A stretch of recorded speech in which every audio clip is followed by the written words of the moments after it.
of morning to you, Sojo. I don't know. I I don't know. I think it's the green. The green. don't know. The green got me Irish. There's lots of green going on. Oh my. Oh yeah, and Matthew's in green. I didn't And get. Ben's in green-ish. I didn't get the memo. Hey, good morning. So I'm Sojourn not Grace Irish. Collective and all of you just sort of, what is it called? Voyeur, when you're sort of peeking in? Sojo voyeurs?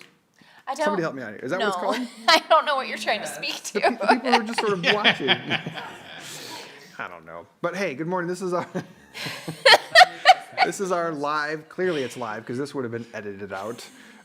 This is our live Besides, stream. that's not how we roll. There's no voyeurs at Sojourn. If you're here, you're part of the thing. Wow. It's like Olive Welcome. Garden. We've already tracked your contact information and added you to our member database. Contact tracing. So we're off to a good start today. You guys, this has gotten weird. This is the Sunday leading into Thanksgiving, or as Kate has been calling it lately, No Thanksgiving. no Thanksgiving.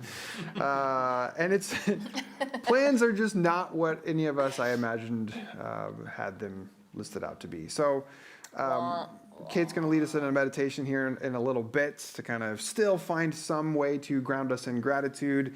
Then I'm going to hop on and offer a spiritual nugget, which is just a short thought that we like to present on Sunday mornings to help nourish the soul and the mind. Then we're going to take communion, as we always do on virtual service. With whatever you feel like taking. So, cookies, milk, tea, it all belongs. We also have these amazing musicians who provide this gorgeous music. I almost said soundtrack, which I guess kind of works. Whatever. They're here to bless you and to bless us. And you can follow along with the lyrics at sojourngrace.com/virtual. And so I guess without any more ado, than we've already done. Even though it's been a really good ado. Yeah, this is a keeper. We're going to go ahead and repeat this cold open again. We'll separate this little video and we'll make sure it's out there. We're so glad you're with us. Love you guys. Welcome to Sojourn. All right, get out of here. In the heat and in the fire, you see all that our heart desires. In the darkness and the flood, always with us and always love. Always with us and always love. Oh, love with us in joy and pain. Love with us in the mundane. Oh, love with us until the end. Always only our true heart's friend. Always only our true heart's friend. In confusion and questioning, when to futile thoughts we cling, when we're muddled up in shame, you insist that it's not our name. You insist that it's not our name.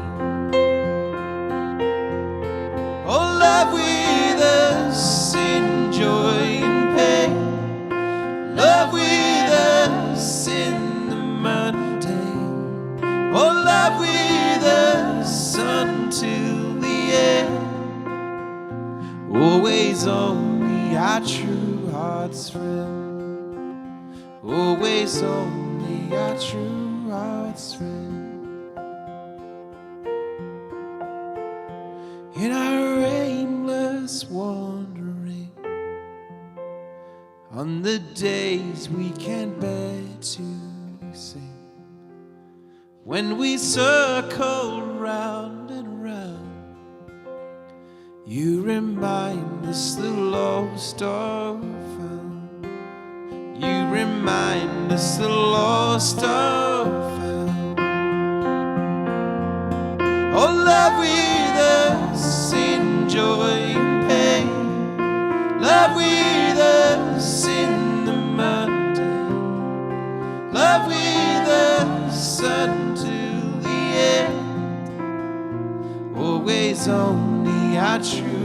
heart's friend. So love for each and every one. Oh, let all love's children come. Love for enemies and friends. Love with us until the end. Love with us until the end.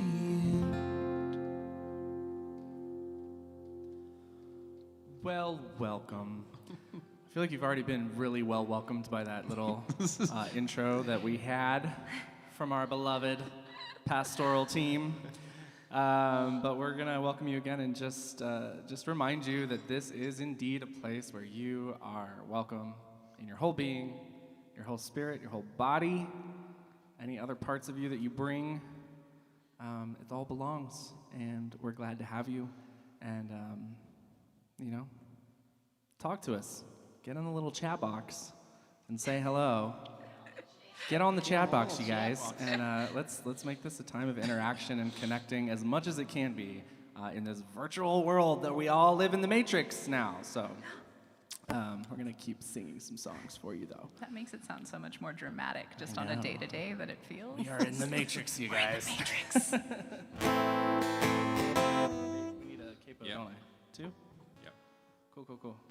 Just do what you want. It's fine.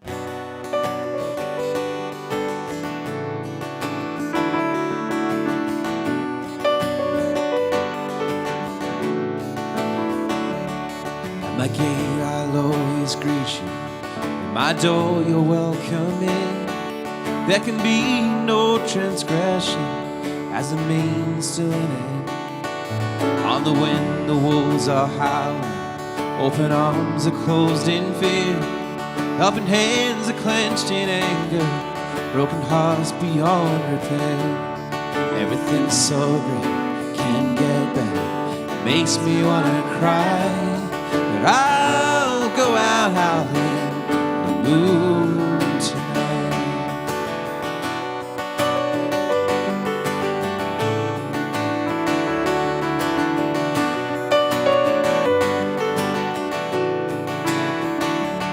There she stands so tall and mighty, with a keen and watchful eye, in the heart of mother, holding out her guiding light. It's a hard road to travel, solid rock from end to end. And the sun it rises on her brow and sets upon the great expanse. Everything's so great, can't get better. Makes me wanna cry. I'll go out howling the moon tonight.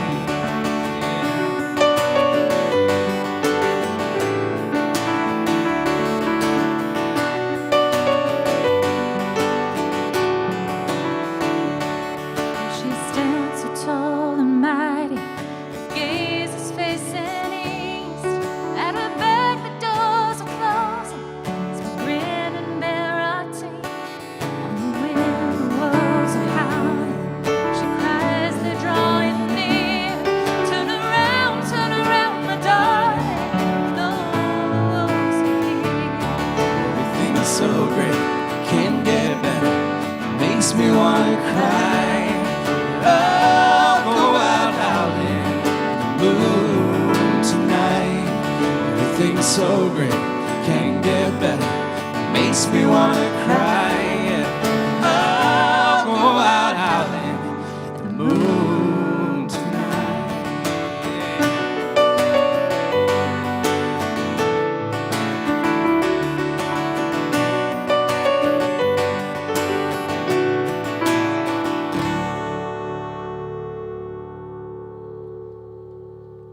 Shall we collectively converse? That sounds fun. Do we need to kick it off? Push maybe? a button. Which button? Our button executor left the room for a brief moment. Yeah. Do, do, do, do, do, do, do, do.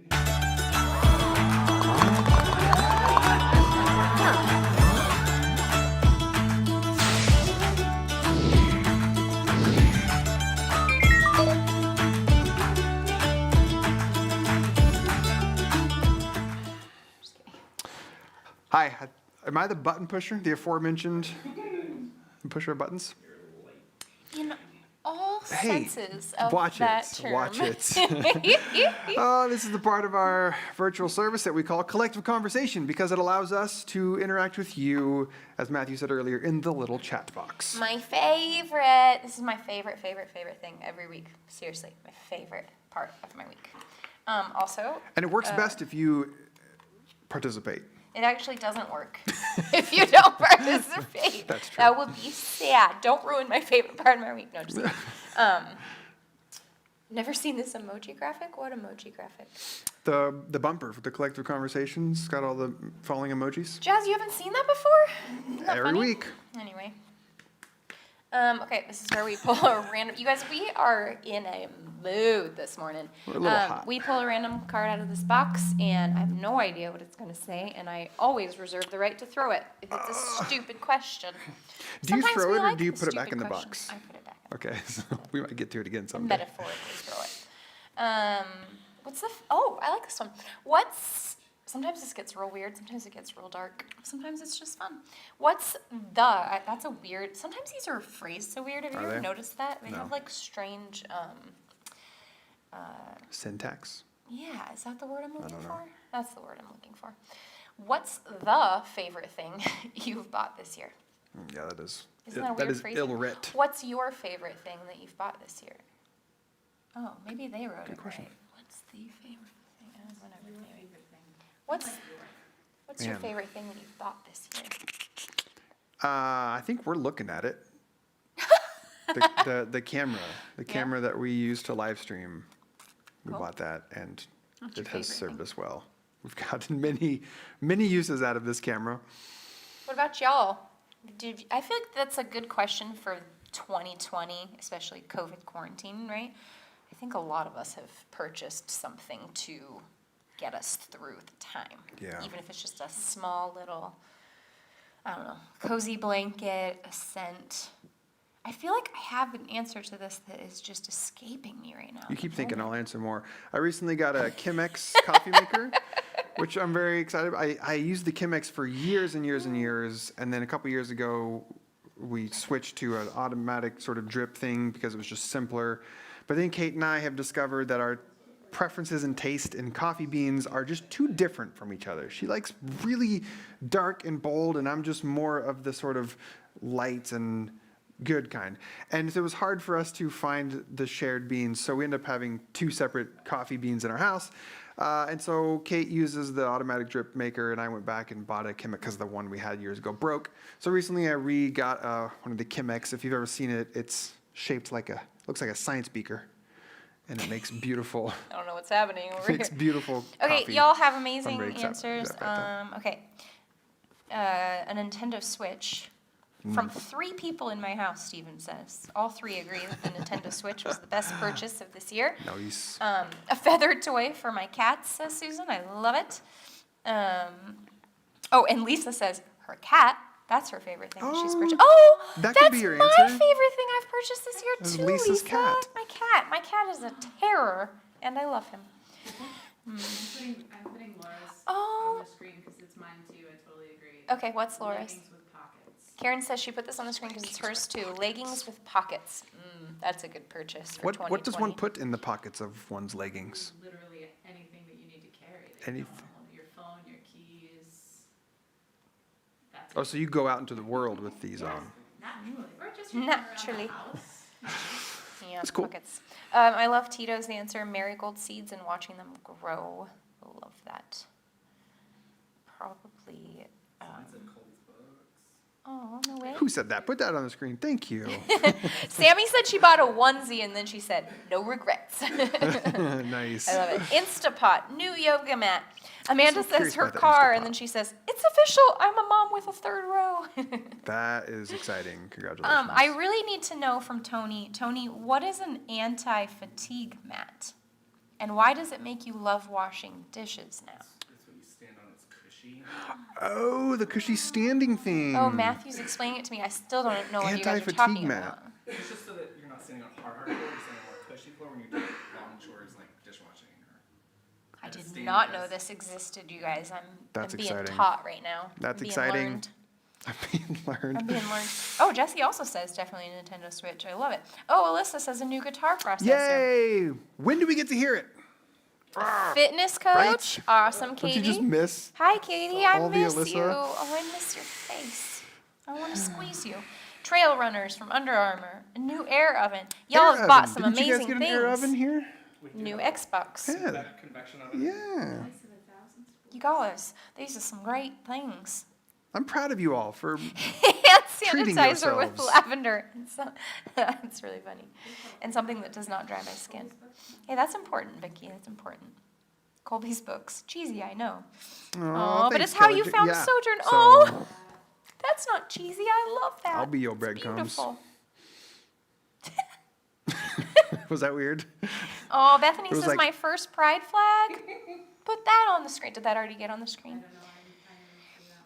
Bethany Callahan, my lot. first pride flag. Thank you for These are participating. amazing. This is great. Yeah, this is Also, fun. it's an easier question to respond to than some Oh. of the past ones. Like, how do you want to die? Nan, I saw that you're asking about face rashes from masks, and I have a huge problem with that, and I have Hmm. found some success, so I'll message you later with all my tricks and see if any of them work for you. That has been a real issue for folks. The masks mine gets my cheeks right here, this red awful rash breaks Okay, out. Mercy Morgan, I want to have a case of 1,000 sporks and do less dishwashing. This sounds amazing. No, it's not happening, baby. Then I'm getting Tony's anti-fatigue mat. Good, I support that. I Okay. support that. Okay. Plus, you make your kids do the dishes every night. What are you? It's true. This has been a new thing in the quarantine, having kids do dishes, and y'all, I ain't mad about it. Oh, Katie changed her mind. It's her mop vacuum. I love my mop vacuum too. I don't use it very often. But knowing that it's there, But knowing that it and when it does exists and I come could out, have clean floors when I Yeah. want to. Robin's best great. thing was Domino's Pizza, which Oh my god, oh my Domino's god, oh my pizza. god. Okay, my favorite Not answer bad. yet is from my sister-in-law, a school bus. Yay. My brother and sister-in-law are the coolest humans you'll ever meet on the face of the planet, and they bought a school bus. And they call it a schoolie. I guess that's a whole movement, and they're going to travel around the country with their kids and do homeschool in a bus. Aren't they rad? Ain't So that that's what they bus. bought in Everybody 2020. move to the back of the bus. A dongle? just the thing It plug into your connects, devices. These are the It's best. a fun name. Oh my gosh, there's so many Yeah, comments this do we morning that even I'm need to like do not another even. question? I I think know, we've right? This is satisfied.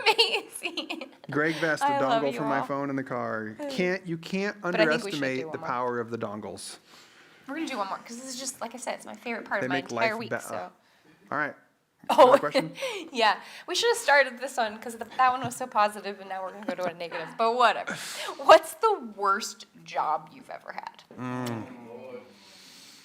I worked at a gas station. So in Oregon, which is where we were born and raised, you don't pump your own gas. There are gas station attendants that you pull up and you just sit in your car and they come and do it for you. I worked at a gas station for 3 days. 3 days, and it was the worst job you ever I was had. out. I'm like, I am not cut out for You this. didn't even last. That's No. funny. Get my That's- hands dirty. And it was I ended pouring up rain all smelling the bad. time. Yeah, Yeah, it's not fun. didn't like that. Oh, people are still answering the first question. I love you guys. More plants? Yeah, Samantha. Me too, actually. My What's the worst plants- job you've ever had? I bought dying fiddle leaf I know what it figs, is. and then I brought them back to life. What? What's the worst job you've ever had? You know what my worst job is? Because I don't. Oh, wasn't it when that year you worked at the preschool for what's her face? Shit, we shouldn't say that The publicly. first year we were married, I had 1 year left in college, and Kate got up and worked every day at this preschool for this. So I used to be a Wonderful teacher. preschool teacher, and I love teaching preschool, but I did not working at this particular school. It was a little Christian private school, and it smelled bad. And the real reason why I hated it, I can't really talk about publicly. That was a bad year. Okay, anyway. That is funny. I blocked that from my memory to where I couldn't even remember that I worked there, and you had to remember it for me. That's how bad. Donna Whitaker is selling Franco's chocolates at Macy's during the holiday season. Nice. Karen Thurston Gilmore. What up, Gilmore in the house? BT Dubs. Hey, Gilmore Receptionist girl. at a hair salon. No computer or internet or reading allowed. You just sat there for 8 hours and looked at the phone. That sounds really sad. Boring. Washing airplanes in the Navy. Nice, That was Susan. Susan's worst job, and yet I'm like, that sounds awesome. I know, I'm congratulating everyone on their worst jobs. I don't know why. I just think that's a cool part of life. Everybody's got to have a story Stephen of a Van shitty Line job. convincing 8-year-olds to clean their room. That is a terrible job. Calling people to let them know where Jack the Knife mobile sharpening service would be located that week. So not because they needed to know, you just cold called to be like, hey, if you need to get your knives sharpened, we'll be in your neighborhood. Oh man, Greyhound breeder. Working You for worked a for a Greyhound? Greyhound breeder? Trying to imagine all the different roles that job would entail. File clerk at a rental car company and had the file contracts by number, and they were 18 spaces long. They said I talked too much. I doubt that. No way, I Amanda. doubt no. that. Man. Dishwasher. I was a dishwasher. Well, Phil, for a you while, needed but I an liked it. anti-fatigue mat, evidently. I need more of this story from Jesse, please. What's the Jesse story? It's on the screen. My first and worst job was working for a Greyhound breeder. Oh, yeah, the Greyhound breeder. Yeah. Yeah. I want to know more about that too. Yeah. Why was that the Yeah. worst job you ever had? Matthew in a Kmart cafe. Like the little food court in a grocery. Yeah, yeah, that's fun. Lots of ices. Lots of ices. Oh my gosh, Jazz says her last job that she had, which she sent me little videos of, and I didn't even know this existed. But anyway, For a handwriting handwriting robot. robots? Stuffed envelopes to make sure they didn't make errors. No one talked to me or each other. Yeah, that would be a nightmare for you. I love bug. Okay. That was fun. I wish we would have ended on the good note. That was all the amazing So the moral of the story is, bought. don't do crappy jobs, do buy fun things. Which will kind of lead into my spiritual nugget for today. Whoa, once again, the cards from here are strangely connected to the spiritual. We're going right, to invite the love y'all. musicians back up to continue our gorgeous service today.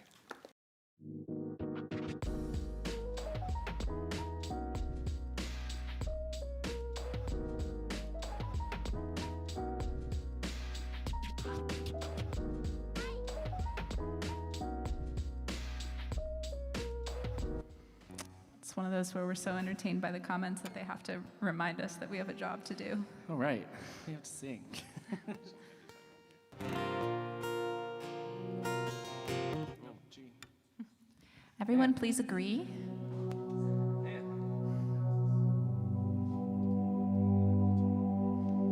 I'm in the wrong song. What's happening here? So what you're witnessing now is me having a it all meltdown. together, and everyone else.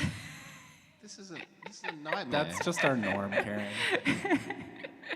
Oh, I like that my norm is in this story. You hold us having it together. together. That's really a lovely story that let's It keep is. telling. Jesse, I'm going to need to hear more about that greyhound breeding job. I don't know why I'm so intrigued by this. I just need more information. Oh my stars. All right. Y'all ready? You ready to do things? So ready for ready. singing songs? Okay.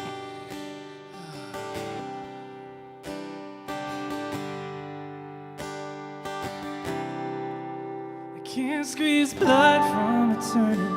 I hold my breath blue. I've waited and waited and waited on you. You do what you want, I'll do what I can. I'm trying to keep faith in my fellow man. I have harvested nothing by turning to you. I try and I try and I try as I do. Bloodied my fists trying to fight for my plan. For the damage I've done to my fellow man. Like a stone to the river that cannot be washed to the sea. Keep damming it up, but the pressure's too much, and it all breaks free. Yeah, it all breaks free. I know that you want it, can see in your face. It's desperate reaching and trying to trace. But some cold delusion, I've seen it firsthand. It's the whispers of hope in my fellow man.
try to keep faith in my fellow man.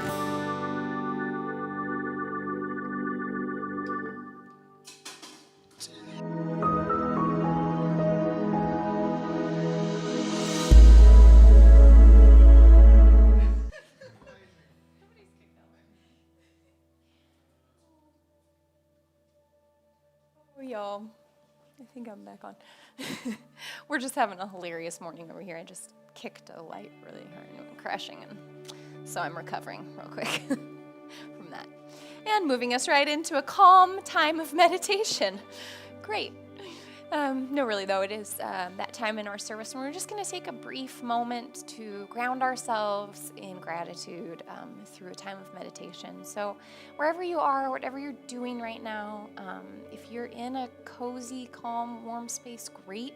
But if you're running around doing errands, chores around your house, you can still meditate with us. Whatever you're doing, meditation is just about accepting what is and being present to the moment. And so you can just practice that presence right here with us, whatever you're doing. So in this moment, take a long, slow, deep breath in. And slowly exhale.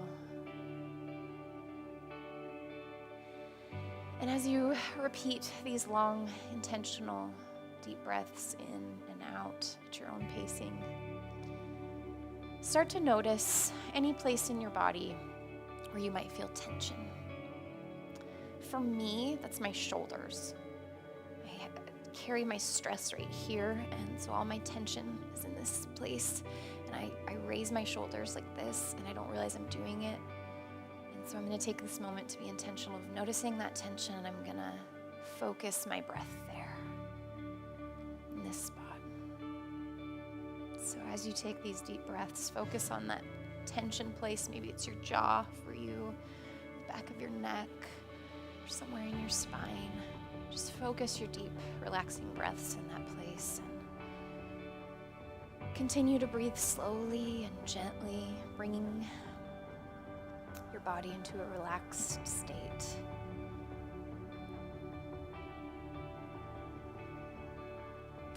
As you continue to take these slow, deep, gentle breaths, I invite you to bring your awareness to your heart center. Place a hand to your chest. This is where we metaphor our feelings to live, right? It's our heart, the home to our deepest holding. This is where all of our love lives. And though it's a metaphor, it's a great place to have a physical, tangible reminder of all that love and all that feeling. So we're going to keep our hand there on our chest, and we're going to visualize this morning. What we're going to do is we're going to visualize a warm, loving, golden light right there in our heart center. And as you do so, you might have some feelings come up of how cheesy this is, right? Oh, love and light. And you're picturing a golden light. And I invite you to accept and move through and in those feelings. If you resist that or start to feel uncomfortable around it, you'll just stay in a place of resistance. So go ahead and just chuckle about how silly this is. Let it be.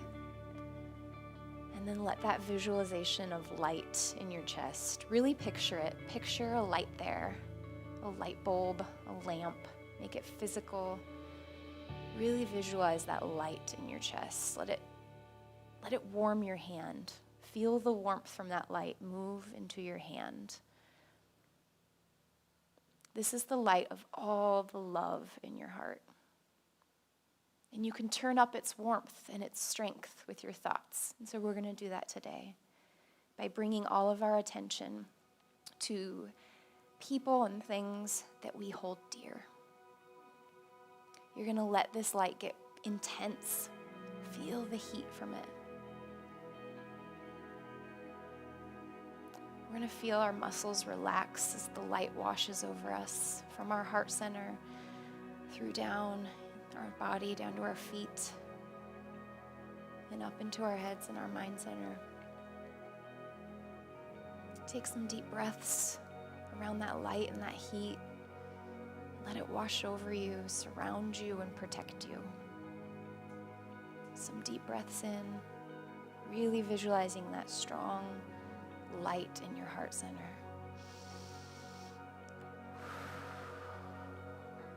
In this safe and relaxed state with that warm light from our hearts to our hand, we're going to begin naming small gratitudes. The home that you're in right now, wherever you are, just name it good. Connect it to that light in your heart and the gratitude you feel around it. The sunshine, the cold air, the coffee brewed this morning. Each and every tiny thing that you can bring your awareness to. Let it meld with that light visualization in your heart.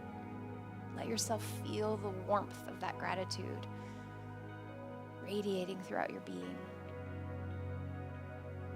As each gratitude appears, visualize yourself saying the words with that light in your heart, saying thank you to each and everything. Picture the person that you're grateful for standing in front of you and send that light toward them. Tell them. Say the words out loud. Tell them how grateful you are for them and why. Why are you grateful for that person?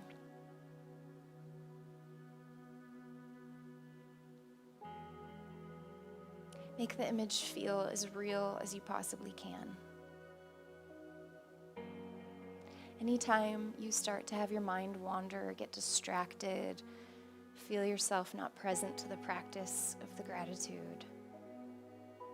Just use these things, these images of people and things in your life that you're grateful for to bring you back to the moment and to reignite that flame.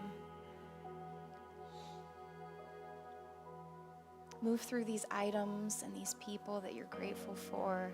Speak to them and bring your attention back to your heart and that warm light glowing, that energy. Though we may be making up this image of a light in us, the energy is real, and so we're just bringing a visualization to that reality. All the love in your heart and all the feelings of gratitude you have for what you have in your life and who you have in your life, it is real and it is energy, and it can create new realities and new experiences.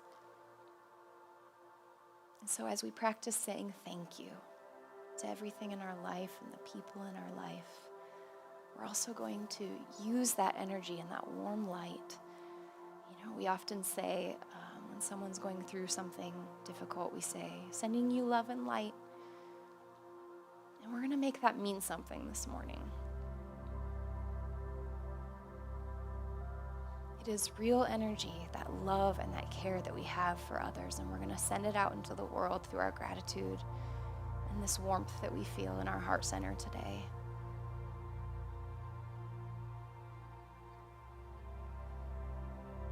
When you're ready and you feel like you are really feeling that gratitude as you've thanked different people and different things, when you're ready, let yourself think of someone who needs light today. We all know someone out there struggling perhaps more than we are, or maybe the same. But just whoever comes to your mind of someone who needs light today. Maybe it's a group of people. Maybe for you it's just a general, well, the world needs light. But if you can, think of a specific person or family of people. Go ahead and concentrate on them in this moment. And let that visualization of that warmth, that light in your heart center, let it be reignited through the practice of gratitude, and send that out to these people who need light. Pray it over them, that they may feel love today in their hearts. The energy of all the love we have and all the gratitude we have, it's real energy. And we can focus it towards folks who need it. And so we'll do that in this moment. We send them love and we send them light and strength. and the knowledge that we're connected and that we belong. May they feel it in this moment. Somehow, some way, may they know in their bones that they are loved and held. All of us together in this moment, focusing on the love in our hearts and sending that out to others. I know that does something. That moves and stirs and creates more space for love in this world.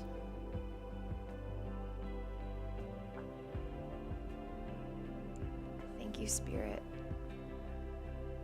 Thank you, God. Thank you, universe, for everything that we have and everything that we are. Thank you for breath. We concentrate all the love and light in our hearts, and we send it out to everyone else in the world today.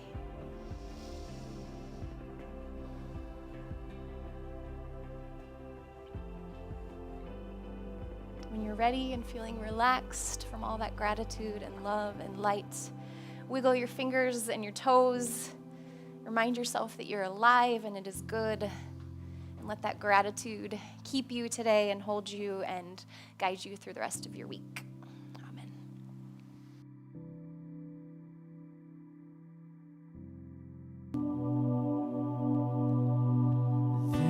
This is a hymn for all our best laid plans. This is our requiem to longing. We stand in memory of what might have been. We stand apart in our belonging. This is our dirge for all the future's lost. We mourn the comfort of security. We stand ahead of the unmeasured cause. We stand as one in our priority.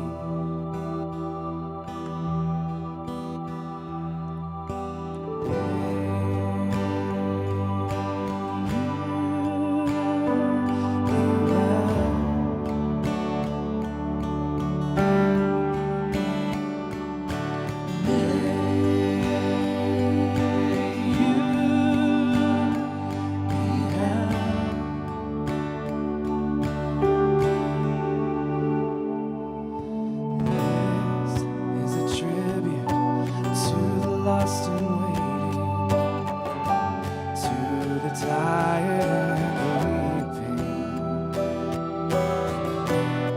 to the crowded, to the isolated, to the stressed and barely sleeping.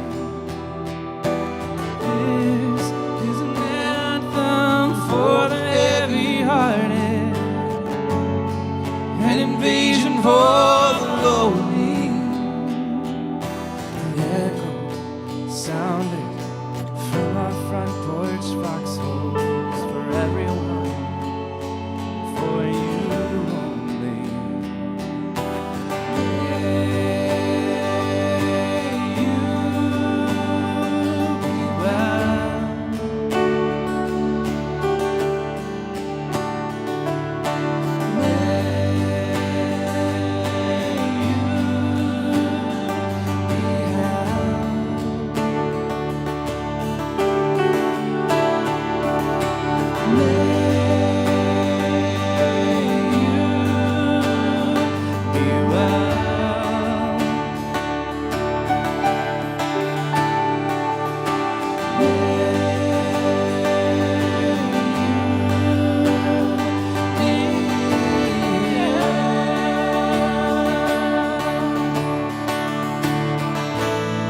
This is an ode to every strength and connection, a love song to our empty spaces, the way that hope abides in shadow form on silent streets and covered faces. This is a prayer for our collective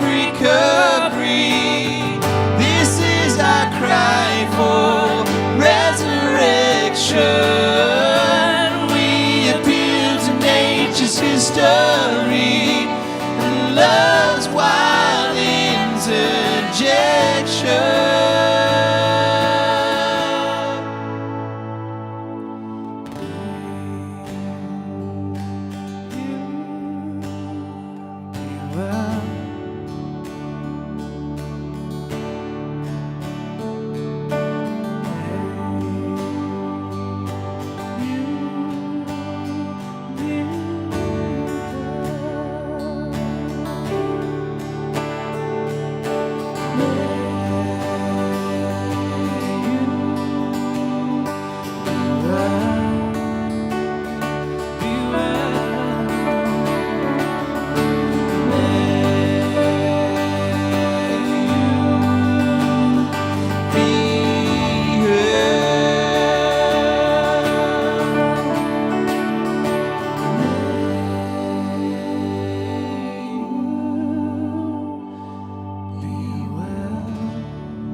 Why do we value work so much?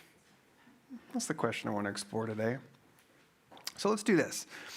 Travel back in time with me anywhere between, say, 12,000 and 300,000 years ago to the age of the hunter-gatherers, before humans began to farm the land and build societies all around agriculture. I think you should have a slide there for, you're on the top right, the next slide. That's the button. There it is. Got to get my little hunter-gatherer here. Sorry, my confusion. So this is, again, hunter-gatherer time.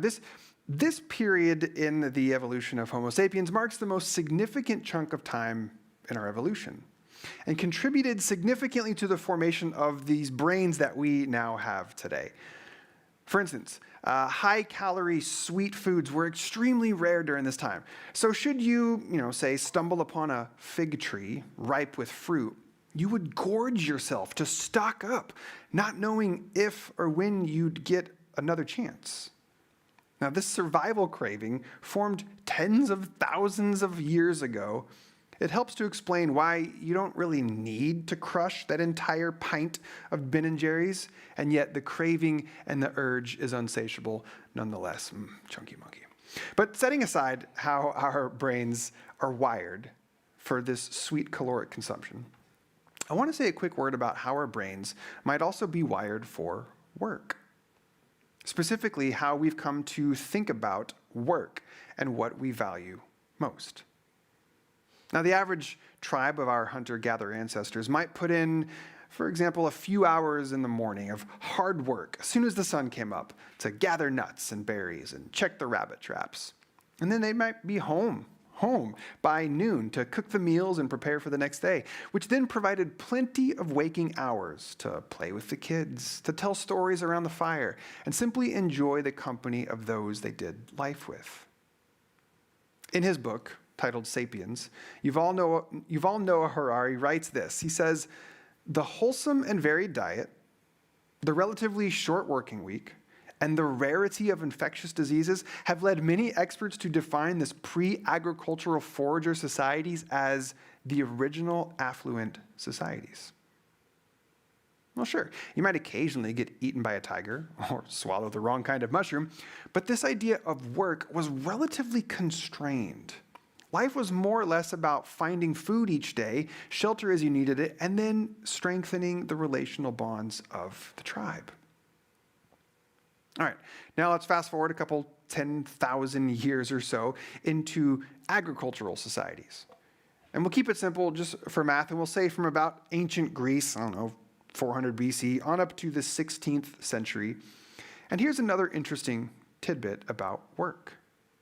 Experts estimate that by the mid-16th century, probably around 165 days a year, which isn't including Sundays, so we can go ahead and throw in 50 there and round up to about 220 days a year, were designated as celebrations and festivals. And during these holy days or holidays, and during these seasons, you know what people didn't do much of? Yeah, work. So this 2,000-year period might be called an agrarian feudal economy. And this is the time where most people didn't really own land or property, but they worked it for a local lord, or they trained to work in a local guild, providing goods for just your own little region. And while life could certainly be harsh and brutal, and most people were really poor, again, when it came to this idea of work, most people worked the land and their craft for only about a third of the year, because everything was tied to the rhythms of the land, or to the light of the sun, and to the aforementioned holy days calendar. Now, I'm not saying that the hunter-gatherer life of the plains of the savannah, nor the agrarian medieval farmer life of the hills of Britain was the height of human happiness. No, I'm not saying that.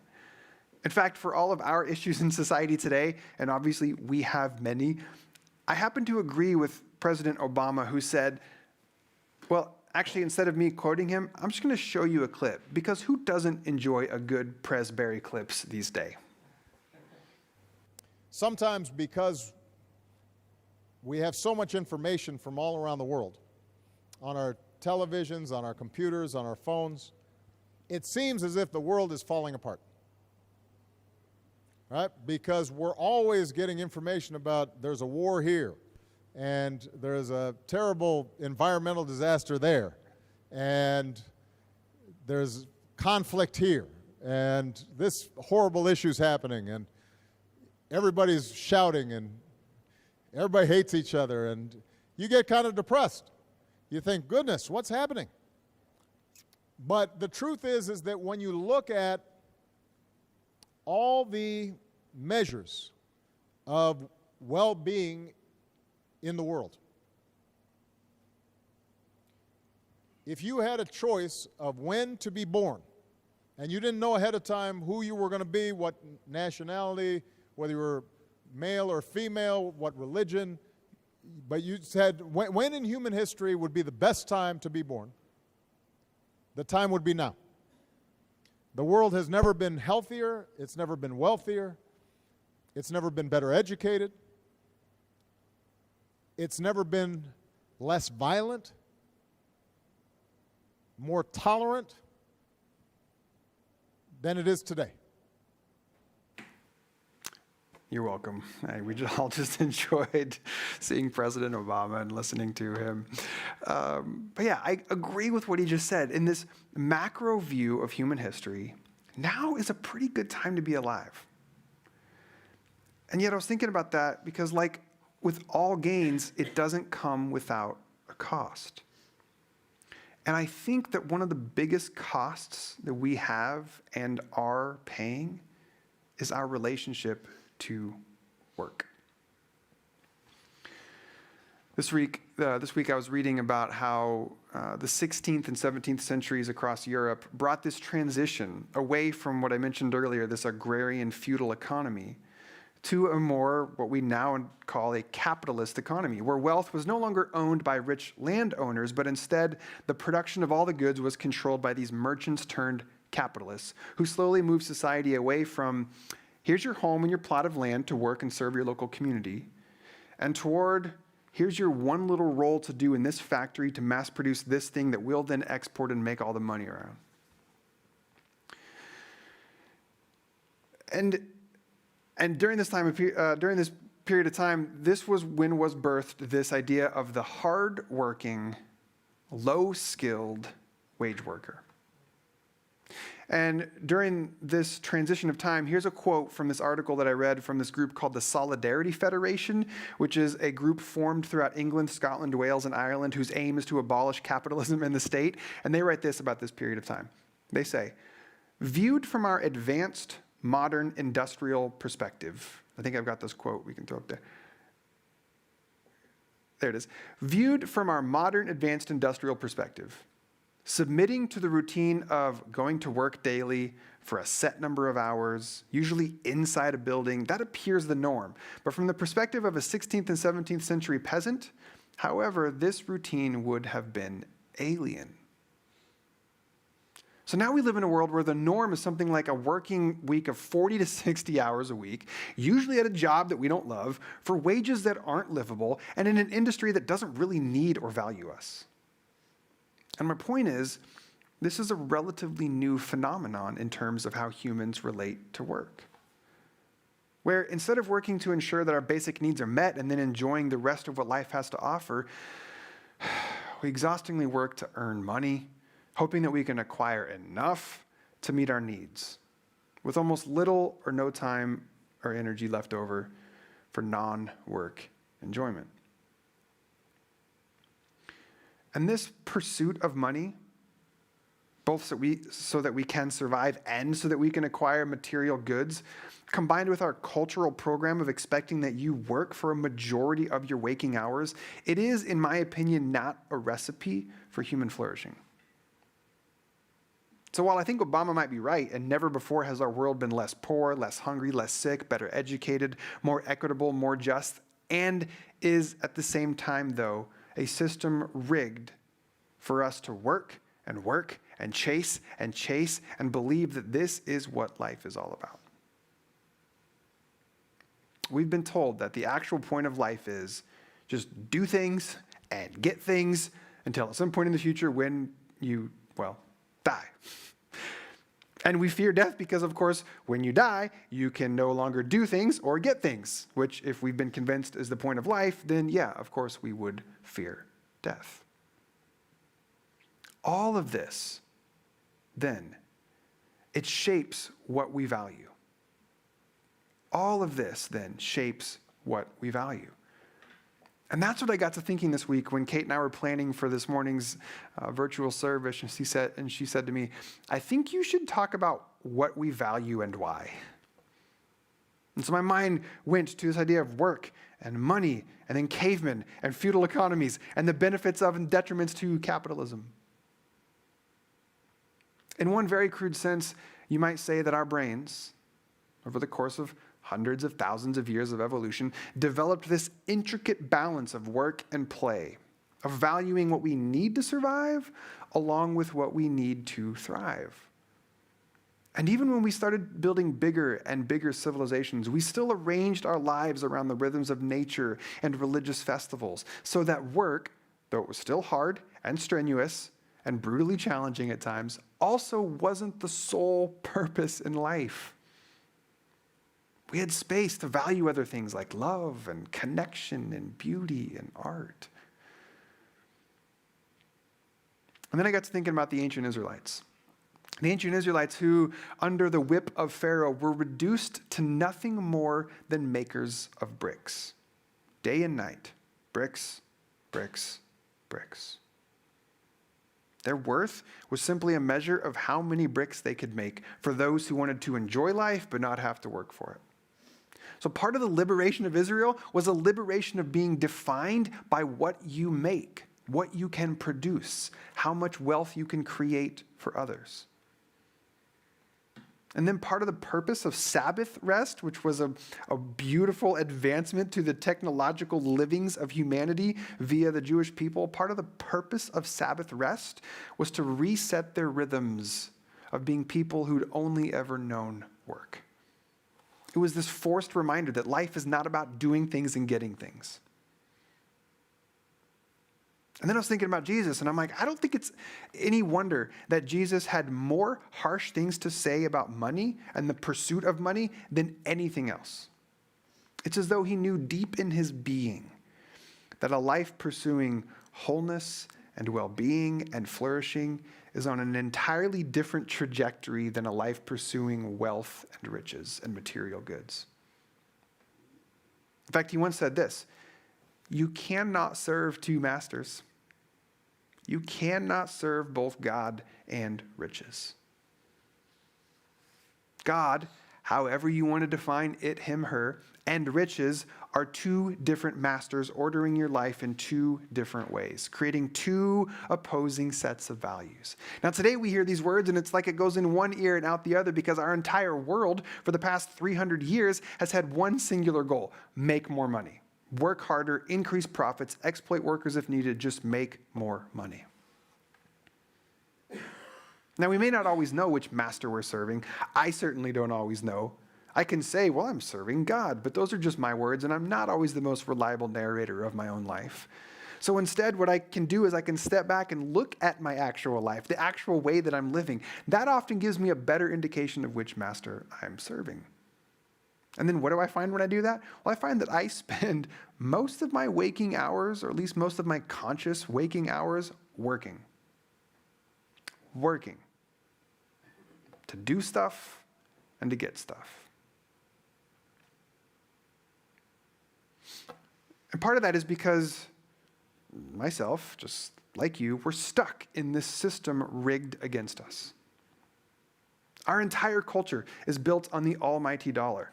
The minting on our coins, quote, "In God we trust," is laughable for the irony that such an admirable motto is printed on the actual God in which we trust. Life is more than doing things and getting things. Life is more than work. Life is more than riches. And yet we live in a world, in a society that can't accept these truths.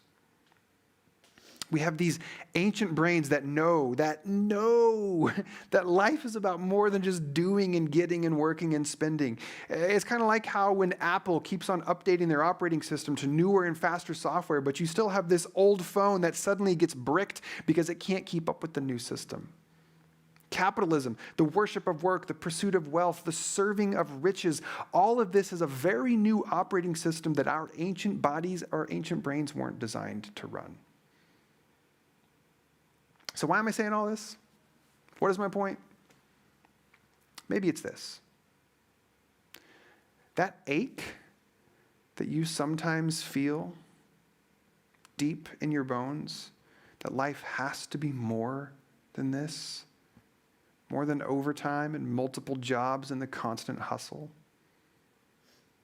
That sense that lingers just outside your consciousness that it doesn't seem like this is right.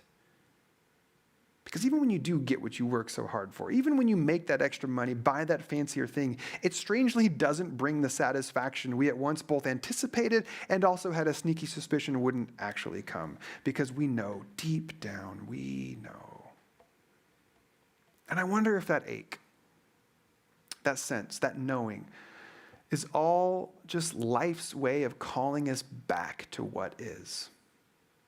Grounding us in the real, in the here and the now. Lately, guys, I have been so tired because I've been working so hard, chasing, hustling, trying to figure out, like you, how to make enough to live on. And I know you're doing the same thing, and it is inherently exhausting. We are not made for this, literally.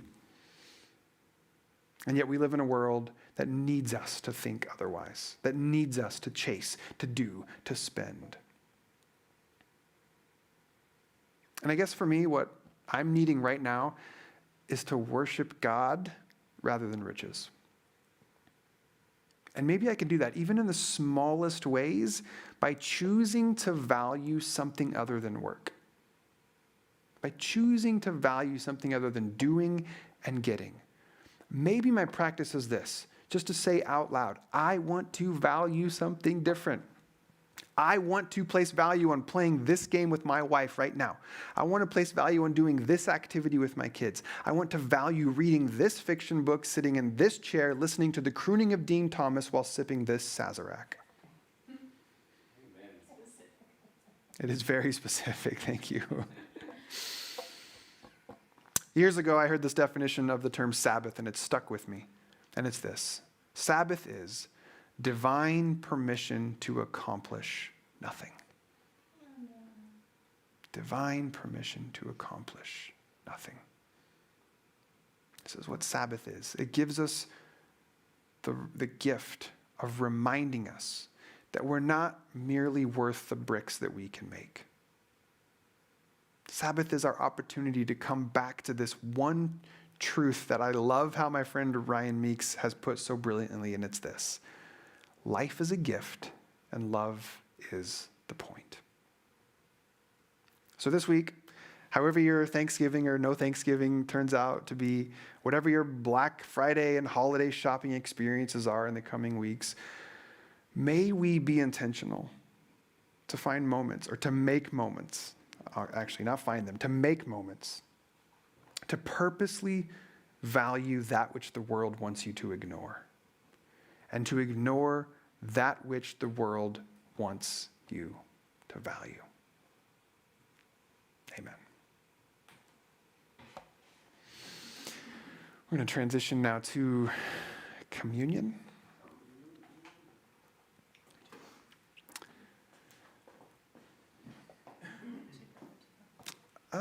That's a good point. There's a communion button on there.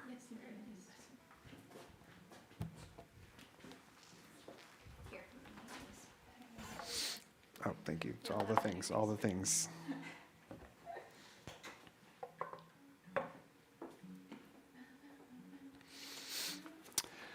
Communion is our opportunity to have this sense of connection with you, the community, even when we are apart from one another. And this morning, it looks like we have Milano cookies. I ain't mad about it. And is this milk? Almond milk. Delightful. What do you have? Yeah, let us know what you've got for your bread Folks. and your cup.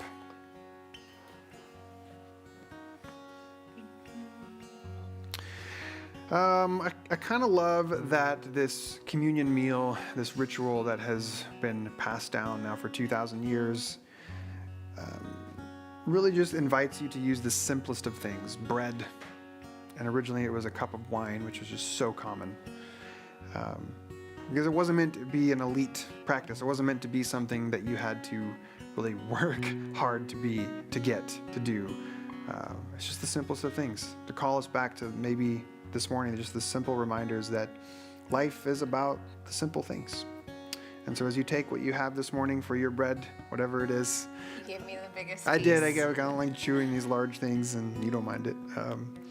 Just take and let's do this practice, this work of choosing to value what the world ignores and choosing to ignore what the world wants us to value. Take and eat. I love when you comment what you're taking communion with. It helps it feel like we're doing it together still. So beautiful. It may seem like a silly thing to just put your food and drink item, but I love it so much. So keep doing that. It's meaningful. I really want to dunk, but that kind of... We dip the bread in the juice. That's how we do it on Sundays. True. So That's like OG communion. whatever you have for your cup. If you want to dip for it. today, Going for it.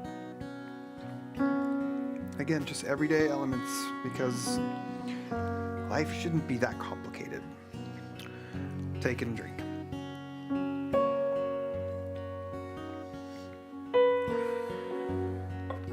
Lemon ravioli and orange mocha from Amanda. Ah. Wow.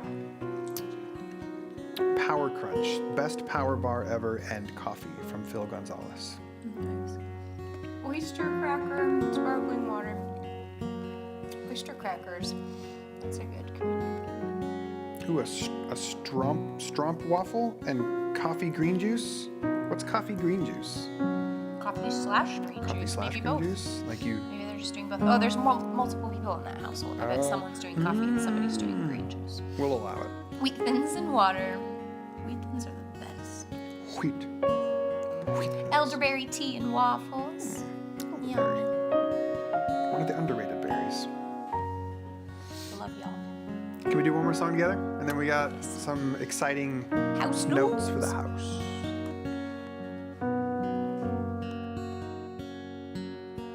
It really breaks my heart to see a dear old friend go down in the worn out place again. Do you know the sound of the closing door? Have you heard that sound somewhere before? Do you wonder if she knows you anymore? Wrapped your love around me like a chain.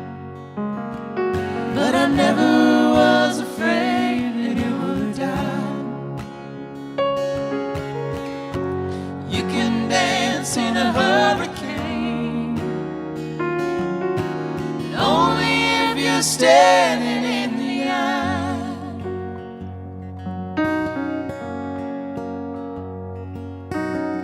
Where did you learn to walk? Where did you learn to run? Away from everything you love. Did you think the bottom would ever ease your pain? Did you think that love's a foolish game? Did you find someone else to take the blame? Wrapped your love around me like a chain, but I never was afraid that it would die. You can dance in a hurricane, only if you're standing in the aisle.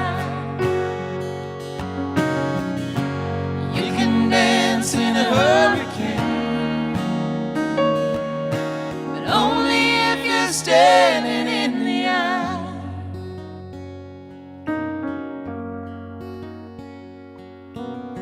I am a sturdy soul, and there ain't no shame lying down in the bed you made.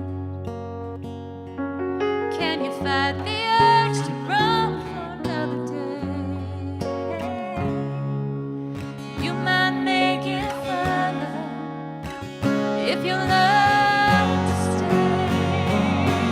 Now Wrapped your love around me like a chain, but I never was afraid that it would die. You can dance in a hurricane,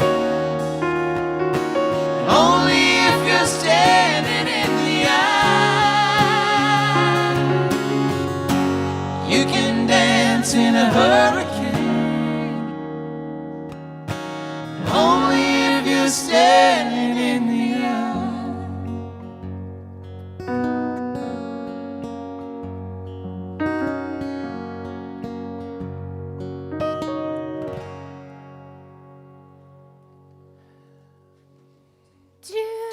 That song is so It's fantastical. my favorite. Couple people on YouTube, by the way, wanted to give some special shout outs for your communion elements. Olivia is partaking today with French fries and water. Jared, I think that's you. You're based on your handle. It was a little, I had to guess, but I think it's Jared. And then also LC. We're both doing chips and water today. Sarah representing veggies and also water. And then our weekly award for the most envious communion elements this week goes to Camille on YouTube, which used cinnamon rolls and mimosa. Yep. Well done, Camille. We all want to be with It's you, not a Camille. competition. It is, but you win. You win. You win. All right, we've got a few house notes. And the first one actually is about what just happened here. So if you watched the live stream last week, then you heard this, but now some of you might be hearing it for the first time. What I want all of us to do, and actually, I want you to do it right now. Okay, right now. Get your phone. If you're watching this on your phone, it might be a little complicated, so I'll give you a minute to do it after the stream. But here's what I want us to do. I want everybody who's watching to film yourself saying house notes just like that. House notes? Because when we met... House notes. Oh wait, I missed it. I One didn't more put time. my Okay, we got... Okay. Count it in. 1, 2, 3. House notes? Wonderful. So just like that, do that on your phone right now, and then We're send modeling me good that behavior. video. Send me that video. Make Colby your at video. sojourngrace.com. Colby at sojourngrace.com.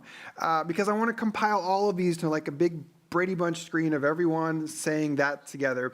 And the reason is because when we met in person for 6 years as a church IRL, whenever we would get to this part of our service and the person up front would say it's time for house notes, House notes. that's what the whole community would say back to us. And it was just this fun thing that we kind of have lost a little bit in virtual. So I want to recreate We want to bring it to virtual. Yeah, But we so need you. We need all of your faces. We Yes. need to.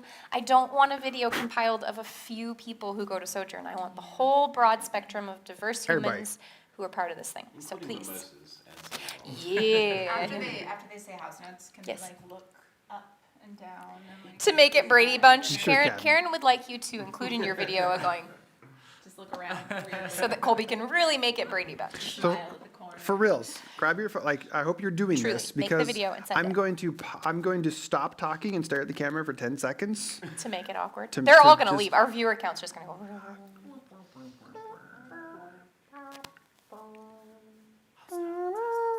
Make your video. Do you? Do you? House notes. House notes. That's great. I couldn't get up that high. It's getting weird again. Okay, hopefully you did. You made your video and sending it now to colby@sojourngrace.com. Thank you for participating. We have another one for you. This is exciting. Lauren, one of my favorite humans that you're always introducing me to new humans, and this is my favorite of 2020. If the card that came out of the box was who's your favorite new human that you met That in you 2020? collected? You Slughorn? collected. I'm totally a slughorn. Some people know what I'm talking about, but yeah, I collect humans, and she's just, I love her. And Go so ahead. she's, yeah, no, I I was just gonna had let to you take rave the about how house much. note. No, you take it. No, You no, take no, it. okay, She's we're- your friend. We're you doing know it her. together. So Lauren Deliri, who is a former evangelical CCM recording artist and who hosts a current podcast with her husband Adam called Deconstruct. So they do a lot of deconstructing evangelicalism, and who is I'm going to get her bio wrong, a member of the Chippewa something. I'm so sorry, Lauren. I should have wrote that down. She does a lot of work in this integrating of spirituality and sort of earth consciousness, and with her perspective of indigenous and post-evangelical. All of that is this unique cocktail of Lauren Deliri, and she's going to share with us next Sunday Beautiful, right here at beautiful Sojourn. human. Yep, So can't wait. please tune into the live stream. We'll be here with your familiar faces, but Lauren will be giving the talk about returning to this spirituality connection with the Earth spirituality. so that's yay. next Sunday. Super stoked for that. And then finally, also want to tell you about on December 6th, so 2 Sundays from now, during our live stream, we're going to have a moment where we introduce you to the 2 names that our nominating team is recommending to the church for service as new elders. And so we want to introduce them to you and then have our vote of affirmation. This is one of the ways that we invite the community at large to participate in how the church runs and operates and functions. So we need you to be a part of that. So that's December 6th in 2 weeks. Please be here for that as well. Yay. 'Kay. House notes. And we did it. Make your video. I'm so excited Send to see it. all those videos in my inbox. Don't let me down. Don't let me down. DLMD. Okay. We don't guilt people, except for sometimes. Yeah, totes. We're guilting you right now. Shame until they're It's guilt. There's a very difference. That's right. That's right. That's right. Because guilt, you can do an action to get rid of the feeling. Yeah. So this Like is the make a action. video. That's correct. Like, make a quick video. Okay, Send it this in. is our benediction. This is what we say at the end of every gathering, and we are going to say it again here today. Be brave. Because you're a child of God, Be kind. because so is everyone else. Go in peace. We love Happy you. Thanksgiving this week. We love you. Happy no thanks giving. See you next Sunday.